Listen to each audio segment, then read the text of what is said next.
Chapter 5. Caspian's Adventure in the Mountains. After this, Caspian and his tutor had many more secret conversations on the top of the great tower, and at each conversation, Caspian learned more about old Narnia, so that thinking and dreaming about the old days and longing that they might come back filled nearly all his spare hours. But of course he had not many hours to spare, for now his education was beginning in earnest. He learned sword fighting and riding, swimming and diving, how to shoot with a bow and play on the recorder and the theorbo, how to hunt the stag and cut him up when he was dead, besides cosmography, rhetoric, heraldry, versification, and of course history, with a little law, physics, alchemy, and astronomy. Of magic he learned only the theory, for Dr. Cornelius said the practical part was not proper study for princes. And I myself, he added, am only a very imperfect magician and can do only the smallest experiments.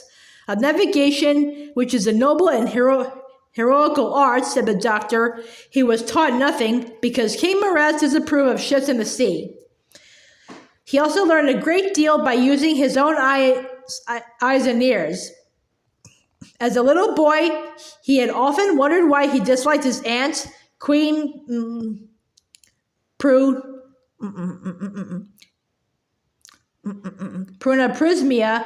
He now saw that it was because she disliked him. He also began to see that Narnia was an unhappy country. The taxes were high and the laws were stern, and Miraz was a cruel man. After some years, there came a time when the queen seemed to be ill, and there was a great deal of bustle and pother about her in the castle, and doctors came and the countries whispered. This was in early summertime, and one night, while all this fuss was going on, Caspian was unexpectedly wakened by Dr. Cornelius after he had been only a few hours in bed. "Are we going to do a little astronomy, doctor?" said Caspian. "Hush," said the doctor. "Trust me and do exactly as I tell you. Put on all your clothes. You have a long journey before you." Caspian was very surprised, but he had learned to have confidence in his tutor, and he began doing what he was told at once. When he was dressed, the doctor said, "I have a wallet for you. We must go into the next room and fill it with victuals from your highness's supper table." "My gentleman in waiting will be there," said Caspian. "But you are fast asleep and will not wake," said the doctor. "I am a very minor magician, but I can at least contrive a charmed sleep." They went into the antechamber, and there, sure enough, the two gentlemen in waiting were sprawling on chairs and snoring hard.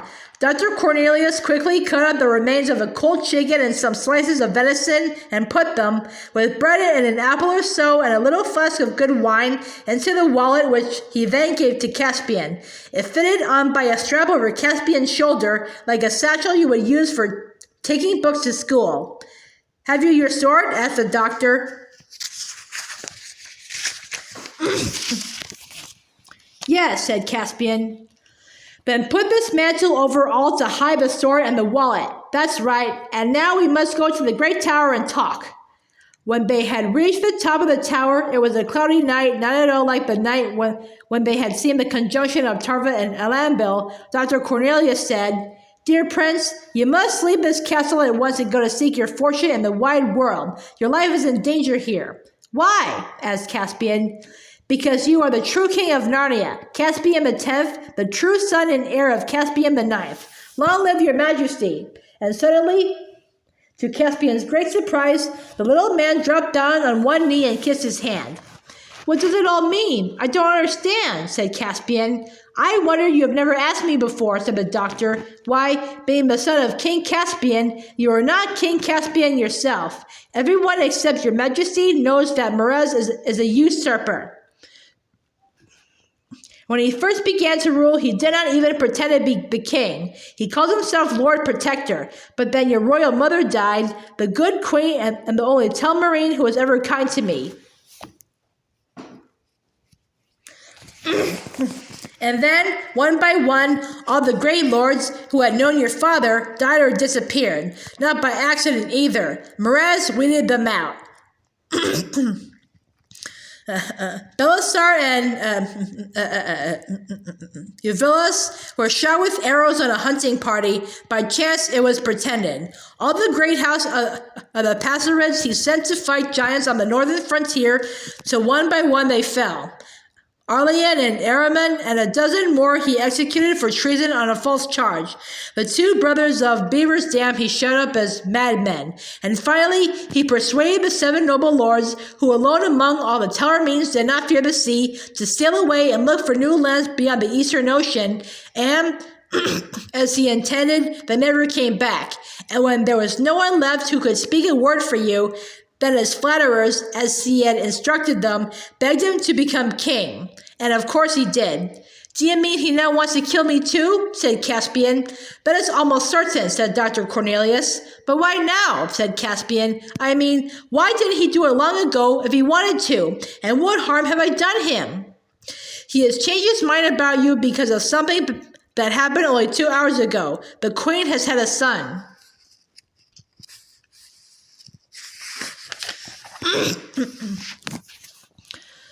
I don't see what that's got to do with it, said Caspian. Don't see? Exclaimed the doctor. Have all my lessons in history and politics tell you no more than that? Listen, as long as he had no children of his own, he was willing enough that you should be king after he died. He may not have cared much about you, but he would rather you should have the throne than a stranger.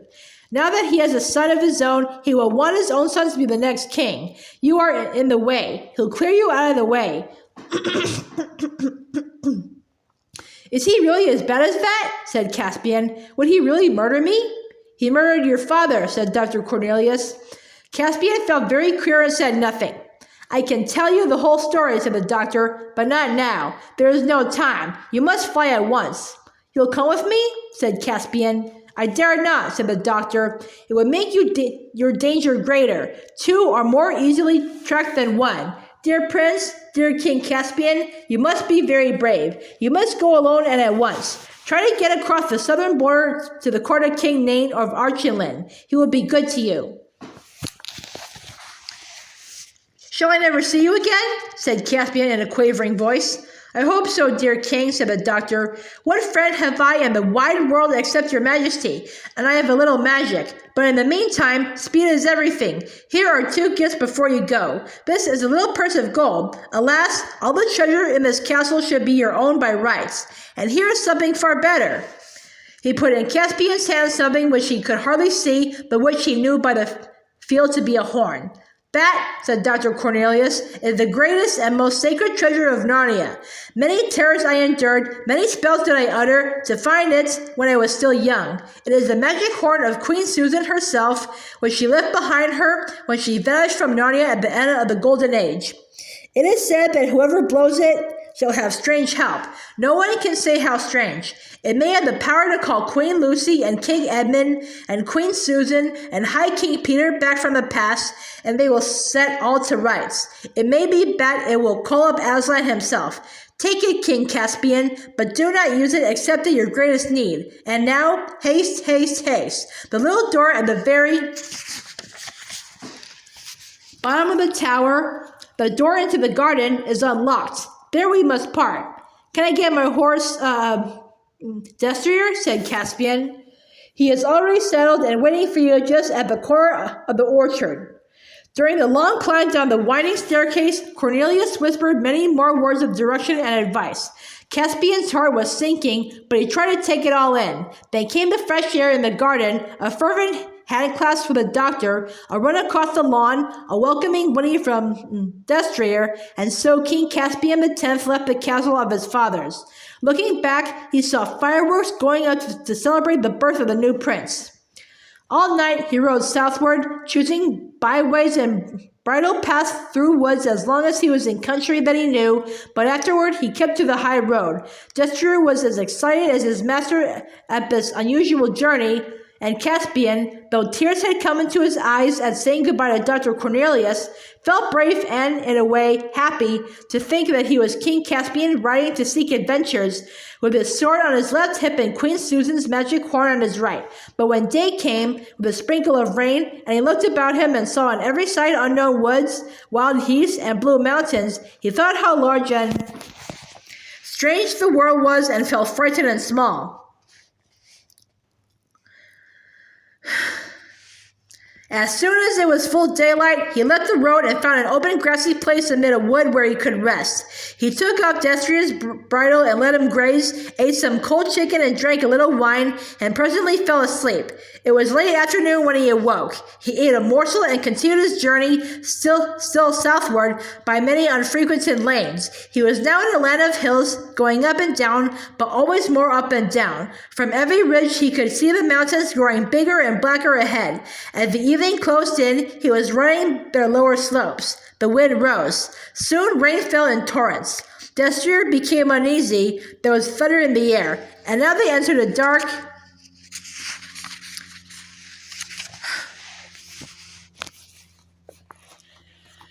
and seemingly endless pine forests, and all the stories Caspian had ever heard of trees being unfriendly to man crowded into his mind. He remembered that he was, after all, a Telmarine, one of the race who cut down trees wherever they could and were at war with all wild things, and though he himself might be unlike other Telmarines, the trees could not be expected to know this. Nor did they. The wind became a tempest, the woods roared and creaked all round him. There came a crash. A tree fell right across the road just behind him. "Quiet, Destria, quiet," said Caspian, patting his horse's neck, but he was trembling himself and knew that he had escaped death by an inch. Lightning flashed and a great crack of thunder seemed to break the sky in two just overhead. Destria bolted in good earnest. Caspian was a good rider, but he had not the strength to hold him back. He kept his seat, but he knew that his life hung by a thread during the wild career that followed. Tree after tree rose up before them in the dusk and was only just avoided. Then, almost too suddenly to hurt, and yet it did hurt him too, something struck Caspian on the forehead and he knew no more. When he came to himself, he was lying in a firelit place with bruised limbs and a bad headache. Low voices were speaking close at hand. "And now," said one, before it wakes up, we must decide what to do with it." "Kill it," said another. "We can't let it live. It would betray us." "We ought to have killed it at once, or else let it alone," said a third voice. "We can't kill it now. Not after we've taken it in and bandaged its head and all. It would be murdering a guest." "Gentlemen," said Caspian in a feeble voice, "whatever you do to me, I hope you will be kind to my poor horse."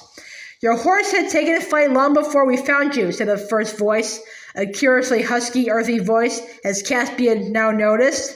"Now, don't let it talk you round with its pretty words," said the second voice. "I still say, horns and halibuts!" exclaimed the third voice. "Of course we're not going to murder it. For shame, nigger-brick. What do you say, truffle hunter? What shall we do with it?" "I shall give it a drink," said the first voice, presumably truffle hunters. A dark shape approached the bed. Caspian felt an arm slip gently under his shoulders. If it was exactly an arm, the shape somehow seemed wrong.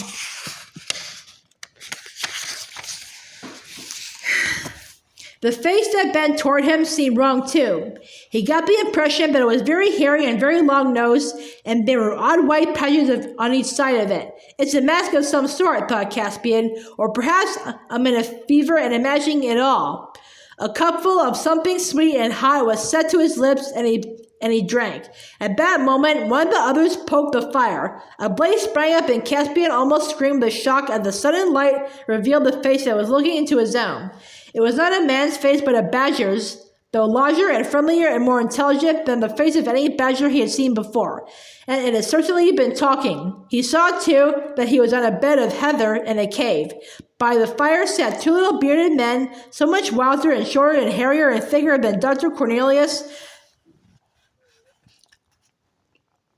that he knew them at once for real dwarfs, ancient dwarfs, with not a drop of human blood in their veins, and Caspian knew that he had found the old Narnians at last. Then his head began to swim again.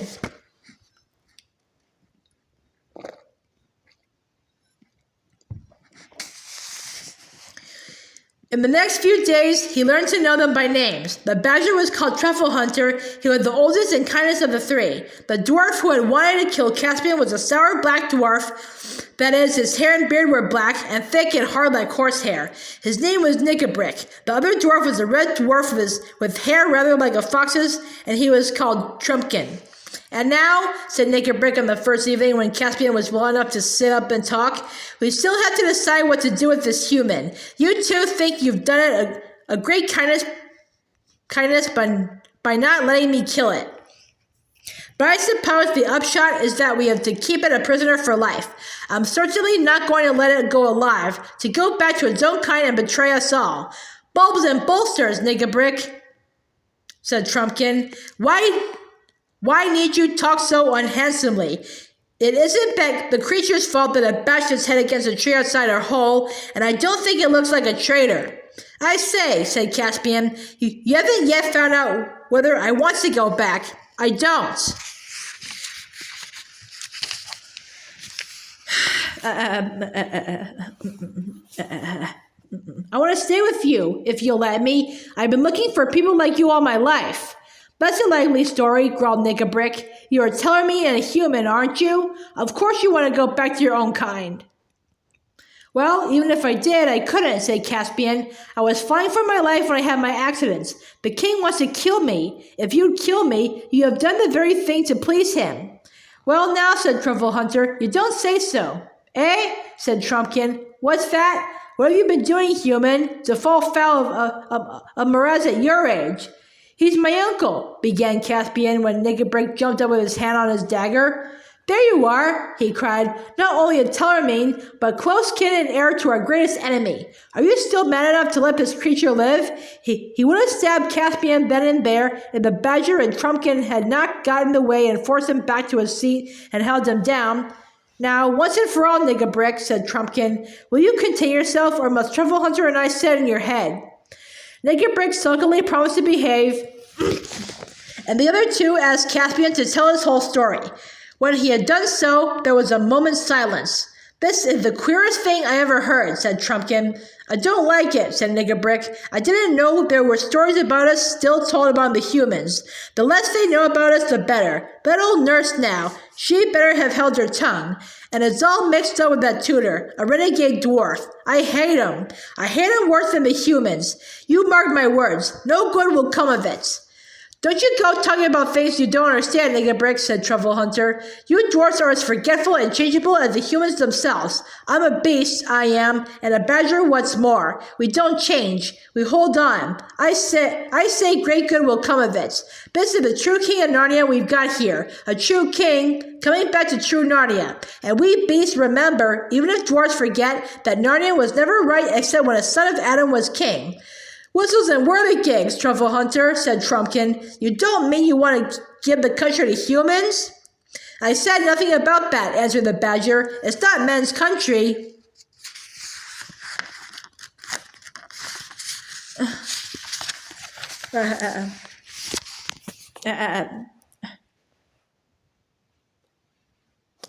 Who should know that better than me? But it's a country for a man to be king of. We badgers have long enough memories to know that. Why, bless us all, wasn't the High King Peter a man? Do you believe all those old stories? Asked Trumpkin. I tell you, we don't change, we beasts, said Truffle Hunter. We don't forget. I believe in the High King Peter and the rest that reign at Cair Paravel as firmly as I believe in Aslan himself. As firmly as that, I dare say, said Trumpkin. But who believes in Aslan nowadays? I do, said Caspian, and if I hadn't believed in him before, I would now. Back there among the humans, the people who laughed at Aslan would have laughed at stories about talking beasts and dwarfs. Sometimes I did wonder if there really was such a person as Aslan, but then sometimes I wondered if there were really people like you. Yet there you are. That's right, said Truffle Hunter. You're right, King Caspian, and as long as you will be true to old Narnia, you shall be my king, whatever they say. Long live to your majesty. Long life to your majesty. You make me sick, Badger, growled Nickabrick. The High King Peter and the rest may have been men, but they were a different sort of men. This is one of the cursed Tell Marines. He has hunted beasts for sport, haven't you now? He added, running suddenly on Caspian. Well, to tell you the truth, I have, said Caspian, but they weren't talking beasts. It's all the same thing, said Niggabrick. No, said Truffle Hunter. You know it isn't. You know very well that the beasts in Narnia nowadays are different and are no more than the poor, dumb, witless creatures you'd find in Cowerman or Telmar. They're smaller, too. They're far more different from us than the half-dwarfs are from you.